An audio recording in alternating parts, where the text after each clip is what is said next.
Patuloy na minomonitor ngayon sa Australia ang isang humpback whale matapos pong mapuluputan ng lubid. Sumabit daw ang balyena sa lubid na ginagamit sa panghuli ng isang uri ng lobster. Bumalot ito sa katawan at palikpik ng balyena na posible raw nitong ikamatay kung hindi agad matanggal. Pero pahirapan po ang pagtatanggal nito ng mga rescuer dahil patuloy na lumalangoy ang balyena. Bukod pa sa masama ang panahon. Kaya kinabitan muna ng satellite tracking device ang lubid para masundan ang balyena. Nakasunod din ang isang bangka ng mga rescuer na humahanap pa ng tiyempo para matanggal ang lubid. Samantala, ipinagmalaki ng GMA Network sa mga stockholder nito ang magagandang nangyari sa kumpanya nitong nakaraang taon at sa pagpasok ng 2011. Kabilang na riyan ang patuloy na paghataw ng istasyon sa ratings at kita. Saksi si Claire Delfin.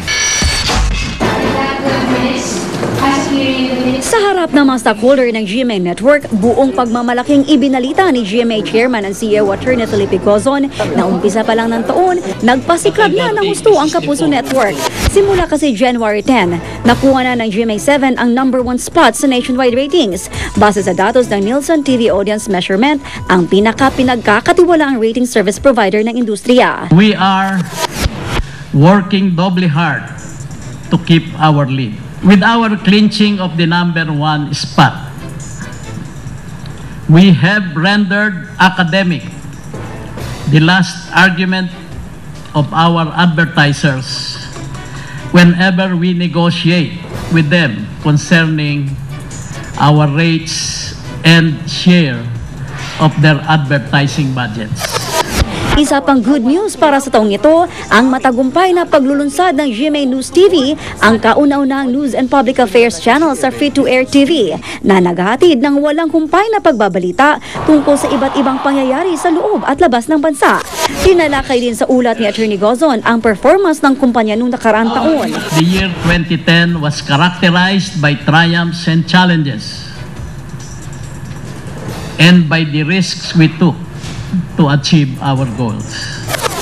Ilan sa mga naging tagumpay ng GMA7 noong 2010 ang pagtatala ng mas mataas na net income, investments sa state-of-the-art technology para sa pagkakaroon ng digital and tapeless production. Noong 2010, muli ring napatunayan ng GMA7 ang posisyon nito bilang most trusted channel. Mas maraming Pinoy ang tumudok sa GMA Network nang isinagawa ng bansa ang kauna-unahang automated elections. Pero hindi nga raw naging walk in the park ang taong 2010. Napasaba kasi ang Kapuso Network sa ilang malalaking hamon. Pangunahin dito ang pagbaba ng advertising minutes nang ipinatupad noon ang advertising rate increase at ang pansamantala at bahagyang pagbaba ng ratings. Pero agad naman itong natugunan kaya nagtapos pa rin ang 2010 na isang magandang taon kung saan ipinagdiwang din ng network ang Diamond o 60th year anniversary. Getting better all the time. First time ko rin naka-attend ng stockholders meeting, so maybe we'll continue yung next year ulit. Ako si Claire Delfin, ang inyong saksi. Saksiyan sa aming pagbabalik. Mga nais magkaanak, nakiindak sa pista ng Obando, Bulacan. At tips sa pagbili ng backpack para matiyak na hindi magkakandatuba ang inyong mga anak.